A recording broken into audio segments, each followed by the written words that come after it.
Assalamualaikum warahmatullahi wabarakatuh. Bismillah, alhamdulillah, wassalatu wassalamu ala rasulillah Sayyidina Maulana Muhammadin Abdillah wa ala alihi wa sahbihi wa min tabi'ah hudah.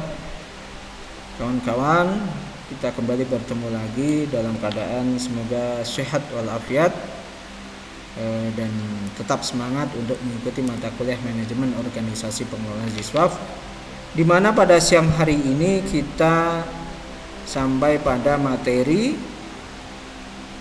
manajemen SDM pengelola ZIS, manajemen SDM pengelola zakat, infak, dan sedekah, serta kebijakan-kebijakan yang mengatur tentang SDM tersebut. Pertama kita lihat gambaran struktur organisasi pengelola ZIS.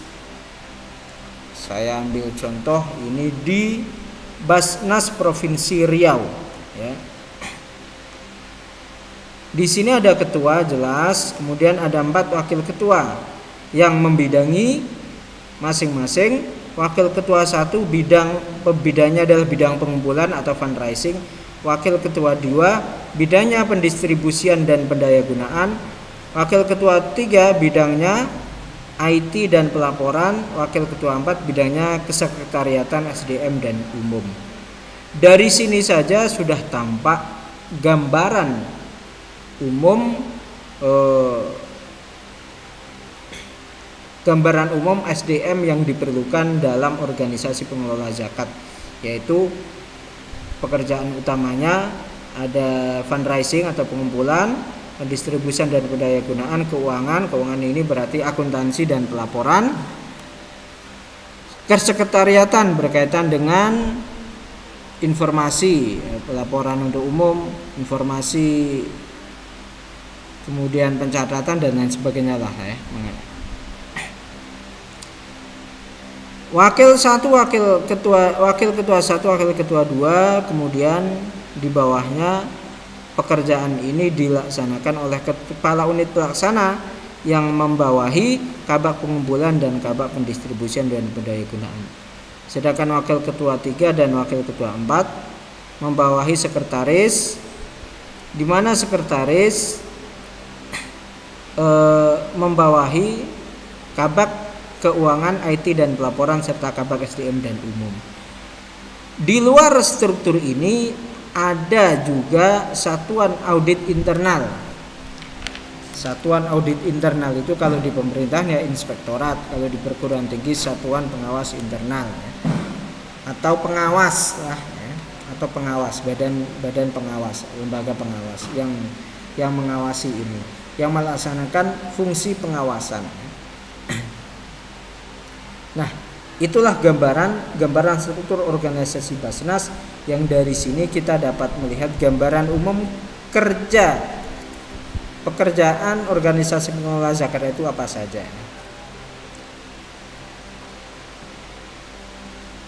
Nah, ini kegiatan inti pengelolaan zakat, kegiatan pengelolaan SDM, kegiatan pengelolaan kelembagaan, pengumpulan, pendistribusian dan keuangan. Kalau Basnas namanya kabak, kalau di Lazis itu biasanya namanya manajer. Ketuanya namanya direktur. Ada pengurus, di situ ada pengawas, ada dewan syariah, ya. Pertama dewan syariah, kedua pengawas. Dewan syariah ini penasehat lah, ya. Pengawas, kemudian pengurus harian. Pengurus terdiri dari ketua, sekretaris dan bendahara. Kemudian di bawahnya ada direktur, itu pelaksananya, ya. Direktur, di bawah direktur ada manajer, ya. Manajer fundraising yang bertugas pengumpulan, manajer pendistribusian dan pendayagunaan, manajer keuangan, serta manajer informasi dan komunikasi.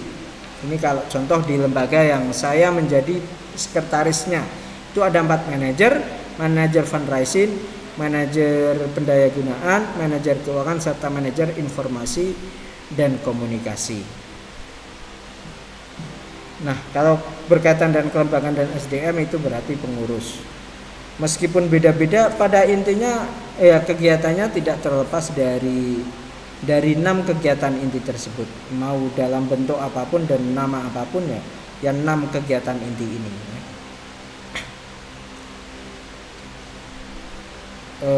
6 kegiatan inti tersebut diturunkan dari Undang-Undang Nomor 23 Tahun 2011 tentang zakat, yang secara umum konfigurasinya berisi ini: jenis dan subjek zakat, pengelola zakat, kemudian aktivitas atau kegiatan pengelolaan zakat, pembinaan, pengawasan serta peran masyarakat, sanksi administratif, larangan dan sanksi pidana, serta ketentuan peralihan dan penutup. Postur undang-undang tentang zakat secara umum isinya ya seperti ini ya. Nah, untuk dapat melaksanakan pekerjaan-pekerjaan sebagaimana yang kita lihat tadi, maka diperlukan standar kompetensi khusus yang menjamin bahwa pengelola yang melaksanakan kegiatan tersebut bersifat profesional dan dapat bekerja secara efektif. Ada banyak peraturan perundang-undangan yang mengatur tentang standar kompetensi pengelolaan zakat. Yang paling utama ya tentu saja Undang-Undang Nomor 23 Tahun 2011 tentang pengelolaan zakat. Kemudian PP Nomor 14 2014 tentang pelaksanaan UU 23 2011 tentang pengelolaan zakat. PP Nomor 23 Tahun 2012 tentang Badan Nasional Sertifikasi Profesi. Peraturan Presiden Nomor 8 2012 tentang Kerangka Kualifikasi Nasional Indonesia. Dan Peraturan Menteri Tenaga Kerja, silakan bisa dibaca sendiri di slide-nya.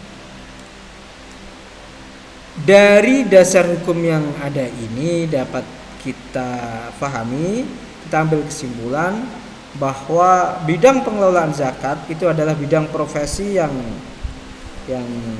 profesi mandiri ya, profesi yang profesional, bukan profesi yang sampingan, yang profesional dan digaji secara layak. Indikatornya Menteri Tenaga Kerja sudah ikut mengatur atau membuat kebijakan tentang pengelolaan zakat ini. Artinya dari perspektif pemerintah memandang bahwa pengelolaan zakat ini adalah bidang yang memerlukan personel atau SDM yang profesional, tidak asal-asalan dan tidak sampingan. Kemudian mengapa perlu ada standar kompetensi? Pertama, secara regulasi dari perspektif undang-undang ada pasal-pasal dalam PP Nomor 14 2014 yang mengamanatkan adanya bahwa lembaga Basnas tingkat pusat maupun provinsi maupun kabupaten diharuskan memiliki kompetensi di bidang pengelolaan zakat. Kemudian keputusan Menteri Agama menguatkan hal tersebut, mengamanatkan bahwa syarat pendirian LAS itu harus memiliki pegawai yang kompeten dan dapat melaksanakan tugas dalam bidang-bidang pengelolaan zakat yang meliputi 4 bidang itu ya: penghimpunan, pendistribusian, pendayagunaan, administratif, dan keuangan. Latar belakang hal lain yang memerlukan, yang kemudian memicu perlunya adanya standar kompetensi pengelola zakat adalah bahwa pada kenyataan di lapangan para pimpinan Lasnas baik tingkat pusat maupun provinsi serta kota itu tidak mempunyai atau belum mempunyai pemahaman yang setara dan seragam berkaitan dengan 3 hal pokok ini, tentang kelembagaan OPZ, organisasi pengelola zakat, dan peraturan perundang-undangan, tentang fikih zakat, dan tentang pengelolaan OPZ, pengumpulan, pendistribusian, dan pendayagunaan keuangan, SDM, dan fungsi pendukung lainnya ya. Nah, agar para pengelola ZIS dapat memiliki pemahaman yang sama, yang seragam, sehingga tidak bekerja sendiri-sendiri sesuai pemahamannya sendiri, maka perlu adanya standar kompetensi khusus, standar kompetensi kerja namanya SKK, standar kompetensi kerja.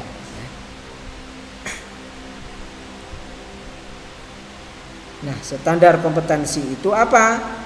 Pertama kita pahami dulu kompetensi. Apa sih kompetensi? Kompetensi itu tidak terlepas dari 3 unsur, yaitu attitude atau sikap, knowledge atau pengetahuan, dan skill atau keterampilan. 3 unsur ini harus berjalan seimbang. Punya kompetensi tapi sikapnya tidak baik atau tidak punya sikap kerja yang baik, ya percuma. Punya sikap, punya etos kerja tinggi tapi nggak punya pengetahuan, ya percuma. Punya pengetahuan, punya attitude baik tapi kok skill itu ya berarti lebih spesifik ya, skill kerja. Skillnya kurang juga percuma ya. Artinya tidak utuh ya. Maka seseorang disebut kompeten kalau 3 unsur ini, unsur sikap, unsur pengetahuan, dan unsur keterampilan dalam pengelolaan zakat dapat terpenuhi. Sikap, pengetahuan, dan keterampilan tersebut terhadap standar-standar yang dipersyaratkan di tempat kerja atau workplace. Nah, apa yang dimaksud SDM kompeten? SDM yang kompeten itu berarti harus memiliki standar kompetensi dan standar kinerja. Standar kompetensi unsurnya 3 tersebut. Kalau tadi ya SK, attitude, skill, dan knowledge. Standar kinerja unsurnya 3, experience, responsibility, dan accountability. Pertanggungjawaban, akuntabilitas, dan expression, terbukaan. Kemudian ini the 6 rings of competency based performance. 6 lingkaran kompetensi yang menjadi dasar baik tidaknya performance sebuah organisasi atau perusahaan atau apapun lah ya. Kemudian selain 6 unsur tersebut, ada 5 dimensi kompetensi yang harus dimiliki oleh seorang yang dianggap sebagai SDM yang kompeten. Pertama adalah kemampuan melaksanakan tugas, kemudian kemampuan mengelola sejumlah tugas yang berbeda dalam satu pekerjaan. Mengelola sejumlah tugas yang berbeda dalam satu pekerjaan. Satu pekerjaan tapi banyak tugas ya. Kemudian kemampuan merespon dan mengelola kejadian yang tidak umum, irreguler, dan masalah. Kejadian tidak umum itu ya kayak pandemi misalnya ya. Mau tidak mau kita kan harus siap dengan iklim kerja secara online, belajar online, dan seterusnya. Yang tadinya tidak bisa ya mau tidak mau harus bisa ya. Kemampuan menyesuaikan dengan tanggung jawab dan harapan lingkungan kerja. Serta yang terakhir, kemampuan menerapkan kompetensi pada situasi yang berbeda. Nah, ini kalau kita lihat bagaimana kemampuan menerapkan kompetensi pada situasi yang berbeda ini, misalnya pegawai bank itu kan menghadapi nasabah dengan berbagai macam karakter dan sifat. Ada yang marah-marah, ada yang takut, ada macam-macam lah ya sikap para nasabah, tapi mereka dituntut untuk bersikap sama, untuk tetap senyum dan ramah. Ini yang disebut dengan kemampuan menerapkan kompetensi pada situasi yang berbeda. Tidak boleh panik, sebab kalau sudah panik maka ya pikirannya tidak lagi jernih,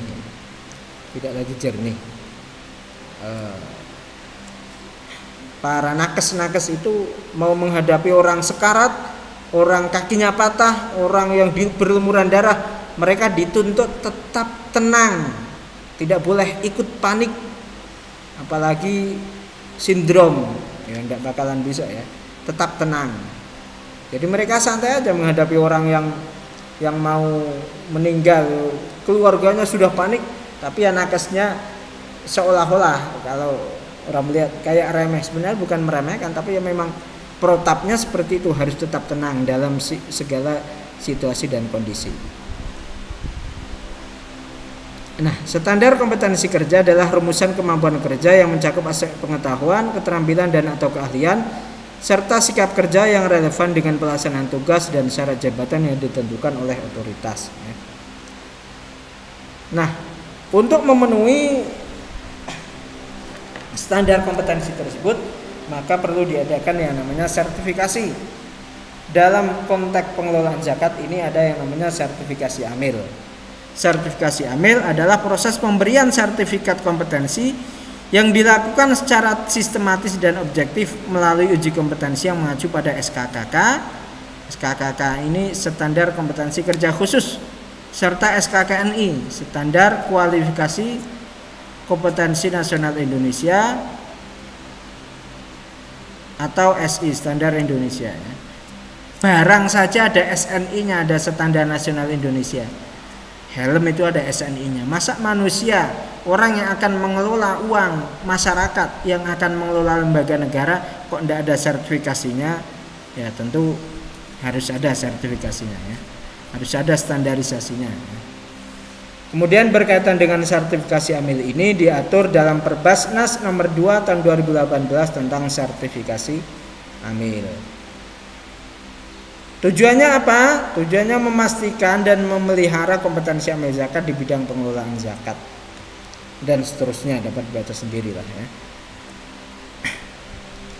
Lalu siapa saja yang bisa mengikuti sertifikasi amil? Di antaranya pimpinan Basnas, pimpinan Basnas provinsi, pimpinan Basnas kabupaten kota, pimpinan LAS di segala tingkatan, unit pengelola Basnas dan LAS semua tingkatan, unit pengumpul zakat, mitra pengelola zakat, lembaga program maupun masyarakat umum bisa, ya, untuk mengikuti sertifikasi amil. Termasuk yang peluang paling besar ya tentu para sarjana dakwah yang secara khusus sudah belajar tentang pengelolaan ziswaf seperti jenengan-jenengan ini, ya. Syarat untuk mengikuti uji kompetensi itu hanya 3, yaitu pertama mempunyai kompetensi atas skema yang dipilih, yang kedua pendidikan minimal SMA, serta yang ketiga mempunyai pengalaman dan atau pengetahuan di bidang pengelolaan zakat. Pengetahuan bisa diperoleh dengan mengikuti pelatihan pengelolaan zakat, sedangkan pengalaman bisa diperoleh dengan menjadi relawan paling tidak, ya. Menjadi relawan di bidang pengelolaan zakat. Lalu siapa yang mengadakan uji kompetensi? Yang berwenang mengadakan uji kompetensi adalah Lembaga Sertifikasi Profesi atau LSP. LSP adalah pihak kedua yang dibentuk atas dasar hubungan kerjasama antara para pihak yang terlibat. Pada praktiknya di lapangan, lembaga sertifikasi profesi yang berkaitan dengan keislaman itu dilaksanakan oleh perguruan tinggi di bawah Kementerian Agama. Misalnya yang sudah ada, kalau guru PAI itu ada PPG yang melaksanakan ya kampus, IAIN, UIN Wali Songo, kampus kita juga sudah punya izin mengadakan PPG. Kemudian sertifikasi sekolah atau pelatihan, sertifikasi bimbingan haji dan umroh ini sudah ada di Semarang, ya, di UIN Wali Songo Semarang, di UIN Jakarta, ya, di UIN Syahid Jakarta. Dan ke depan ada juga sertifikasi profesi amil dan nazir, bahkan ada sertifikasi pengelola wisata halal. Maka peluang kita makin besar, ya. Peluang jenengan-jenengan ini makin besar di dunia pekerjaan. Meskipun hari ini belum, tapi prospeknya cukup baik, ya. Nah, standar kompetensi tersebut kemudian diturunkan atau di breakdown dalam unit-unit kompetensi yang dalam konteks Basnas karena milik negara tertera dalam keputusan Dirjen Pembinaan Pelatihan dan Produktivitas nomor keputusan 54 Latas atau Pelatihan dan Produktivitas bulan 5 tahun 2018 Kementerian Tenaga Kerja dan Transmigrasi, ya. Kementerian Tenaga Kerja, ya. Menaker, ya. Unit kompetensinya merumuskan kebijakan pengumpulan zakat, menyusun target pengumpulan zakat, menyusun strategi pengumpulan zakat, dan seterusnya. Ini yang nanti akan diujikan dalam uji kompetensi sebagai pengelola Basnas. Kok berat sekali Pak? Ya ini kan kalau Basnas. Kalau LAS, yaitu lembaga amil zakat yang dikelola oleh masyarakat, ada perbedaan di mana LAS ini standar atau unit kompetensinya disusun oleh FOS atau Forum Organisasi Zakat dan diusulkan untuk diputuskan oleh Dirjen Pembinaan Pelatihan dan Produktivitas Kementerian Ketenagakerjaan. Nah, unit kompetensinya diantaranya mengelompokkan potensi calon muzaki, menyusun strategi dan rencana program penghimpunan dana, dan seterusnya. Nanti dapat dibaca sendiri di slide yang akan saya share nanti ya. Itulah teman-teman gambaran tentang manajemen SDM pengelola zakat, infak dan sedekah, serta kebijakan-kebijakan yang dilakukan oleh pemerintah dalam rangka meningkatkan kompetensi SDM pengelola zakat, infak dan sedekah. Semoga teman-teman dapat memahami materi hari ini, dapat gambaran dan wawasan berkaitan dengan SDM pengelola zakat, serta mempersiapkan diri untuk menyambut masa-masa ketika pengelolaan zakat ini menjadi bidang kerja yang tersendiri. Saya kira itu teman-teman, semoga sehat selalu. Kalau ada pertanyaan yang perlu didiskusikan silahkan bisa diwak, dan jangan lupa untuk mengisi presensi di Sikadu. Wassalamualaikum warahmatullahi wabarakatuh.